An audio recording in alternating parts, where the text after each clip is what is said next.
These are the assembly instructions for my Easter egg crate. So I have 6 of these pieces. They're identical. And the first thing you're going to do is release some of those little hanging chads, those little tiny bits that didn't get cut. Then you want to fold down on all the score lines in that little tiny shape in the center. So you've got your little hexagon and you're just folding down. I'm using my Cricut scraping tool and I'm just using it to help me fold down that first score line, and then the last score line gets folded upwards like so. And I'm going to go around my entire shape and do that for all 6 of them. So you're folding this one down and folding the last one upwards, and then you have these little tiny triangles on each side of those little panels. What you want to do is go in there and fold down on the score line to create those little triangles on the side. And again, there's 6 of those to do. And now just above those triangles, there's these little tabs, and you want to fold those down as well. I'm just using my scraping tool to help me find that score line. So next I'm going to grab my glue and putting glue on the triangle and on the little tab above it. And then I'm going to glue it to its neighbor, like so. So you want both sets of score lines, the lower ones and the upper ones, to be even. And you're going to go around the entire piece doing exactly the same thing for all 6 of them. I've already done a few of them, but you want to do that exact same thing with all 6 of your shapes. So now that I have my little dome pieces assembled, I'm going to take this piece, and it has 6 holes for the 6 boxes. And temporarily push these tabs inwards, and then I'm going to insert them in the hole. Now it's a tight fit. It's supposed to be a tight fit. Once all those tabs are in, I'm going to fold them backwards onto my little platform here. And I'm going to put glue on the underside of every single one of those tabs and glue them down. So I've got this one done. I'm doing the one across from it.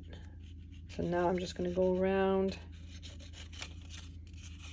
and apply pressure, make sure my little tabs are glued in place. So that's one done. I'm going to do all 6 of them the exact same way. So now I have glued in all those little domes, and it kind of looks like a cupcake tray. If you want to make a cupcake tray, you're done. So next I have my topper for my box. So I have the largest layer in yellow, and then my little scalloped decorative layer lavender, and then this is foil poster board. I've applied different colors of vinyl for my eggs, so I'm just going to glue them all on top of one another. And this is my lid piece, so I'm just folding down on those center score lines. Then I'm going to fold down on all these triangular score lines on each corner, so there's 4 of them. And then I'm going to fold down on this one score line on one edge, and that's going to create a tab for me, like that. So now I'm going to glue my topper. Now it's going to fit right inside those score lines. And then I'm going to put glue on, it doesn't matter which one, I'm just choosing one of the triangles that's in the corner, bringing my sides together so that the cut edge of one side is right against the tab. And I'm just tucking that triangle underneath. And I'm doing that for all 4 of them.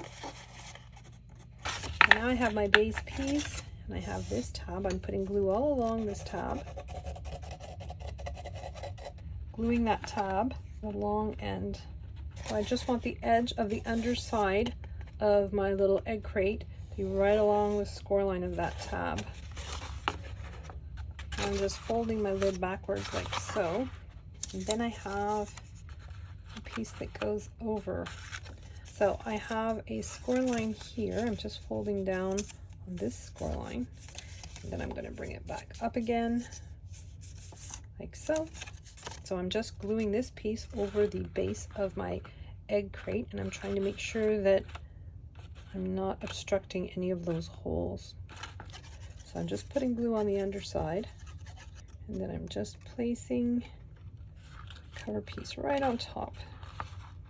You can flip your piece over And I'm just going in there with my bone folder and I'm just spreading all that glue.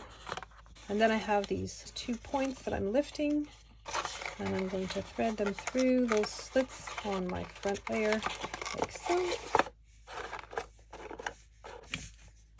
And then I can flatten them if I want to.